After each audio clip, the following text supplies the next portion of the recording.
Hey, can you delete a bad Google review or a bad review on Facebook or even on your website? Sorry, but you can't. Hey, I'm Scott Radigan. I'm the founder of Functional Lawyer and Origins Incubator. And, I got this question this week from one of my clients who, received a negative review.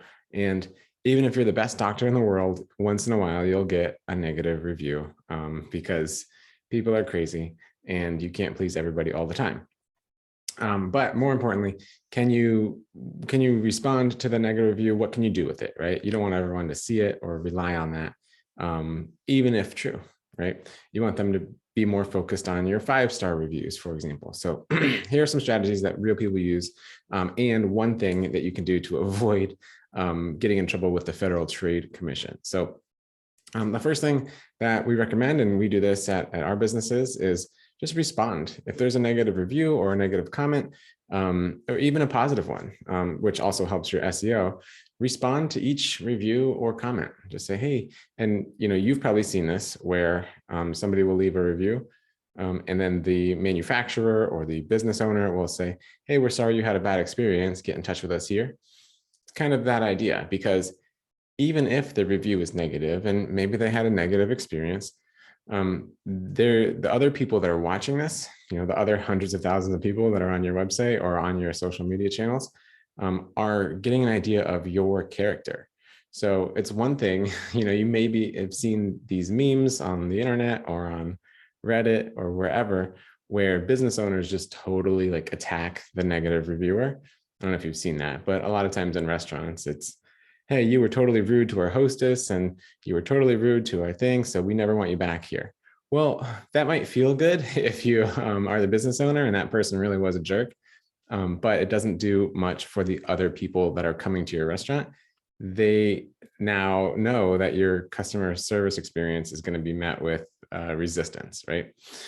So similarly in your practice, or even if you're watching this and you're not a physician, or a medical practitioner, leaving a review, or responding to a review that in a calm and measured way, whether or not it's good or bad, will do two things. One, improve your SEO, and then two, display your good character to the other people looking at that review.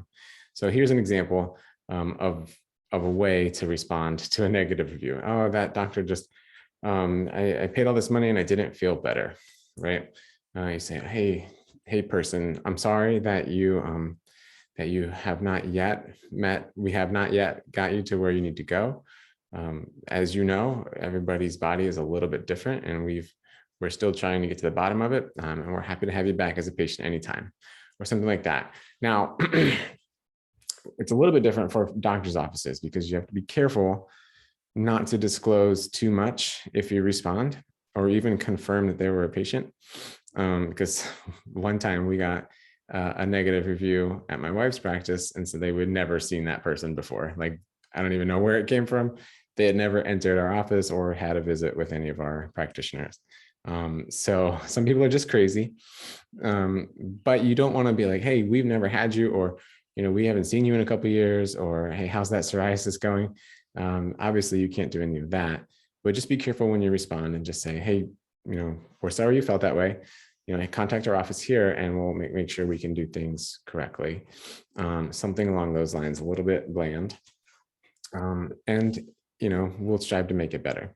All right, so that's responding. And if someone leaves a good review, hey, great, we're happy to have you.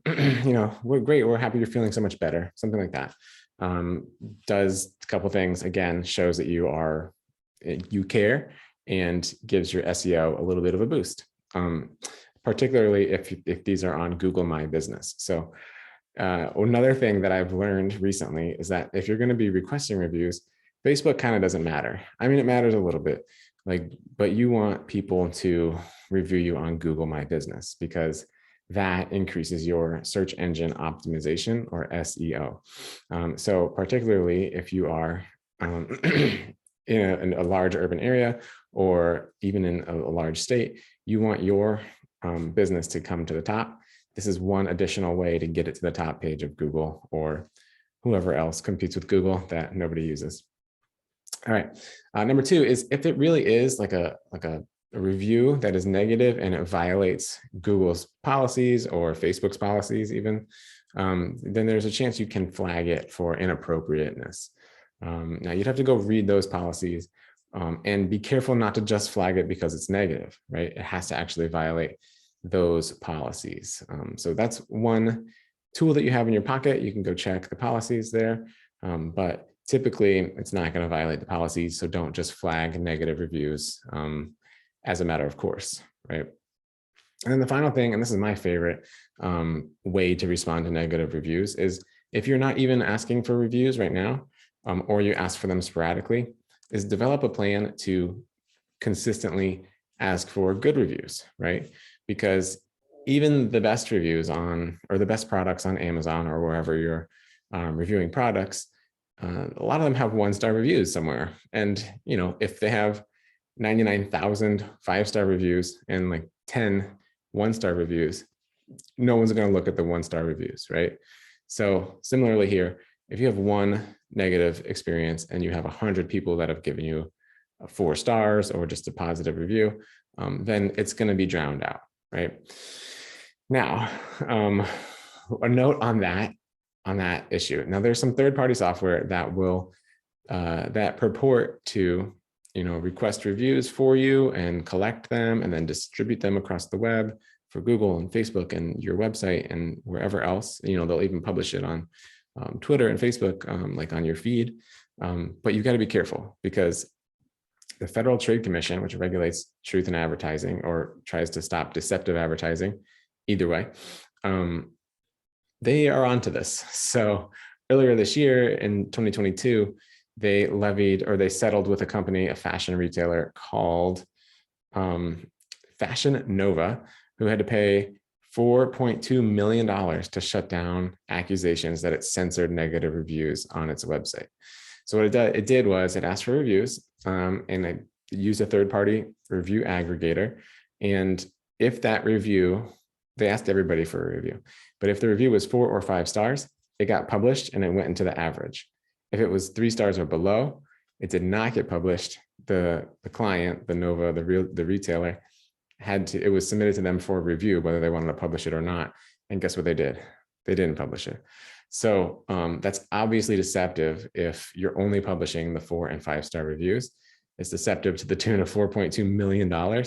Now, you know, that's over hundreds of thousands of reviews over several years, but the point remains that it's illegal to do because you don't want to be deceptive in your advertising. So the best way is just to be a really, really good provider, get really good results from your patients or clients if you're a health coach, and then ask those people for reviews. You have to ask everybody for reviews, not just the ones likely to receive a good review under the FTC's guidance. You'd ask everybody, and then if you have a lot of negative reviews, maybe check out, you know, your processes or your systems or what is happening to cause that. And you can ask these people too, like, hey, I'm sorry you felt that way. Give a response. Sorry you felt that way. You know, please let us know how we can do better, right? Something like that. Or check in on yourself because we're all always improving and nobody's perfect.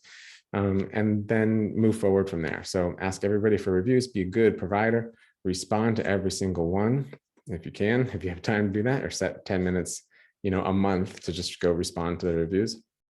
And then that's how you can effectively negate a negative review on your site or on Google or on Facebook. So stay out of trouble. I mean, you wouldn't get a $4.2 million fine, but you would be in trouble and you might have a $10,000 fine, which nobody wants to pay. So go ahead and follow the law, be a good provider, get a bunch of good reviews. And then having a system to ask for reviews consistently is actually going to help you no matter what. It'll help you because a lot of us forget as business owners, or we're afraid to ask because it's kind of like a judge on us personally, our egos.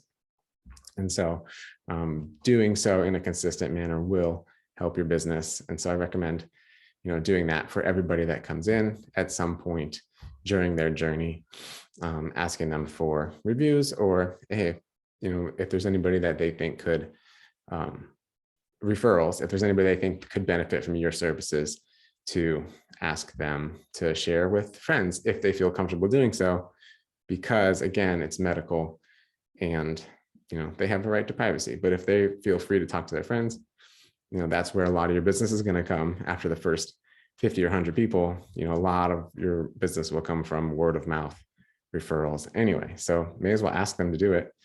So, all right, that's great. And that's it for this video. If you were here to the end, thank you. And please like and subscribe as everybody asked you to do. And we'll see you next time.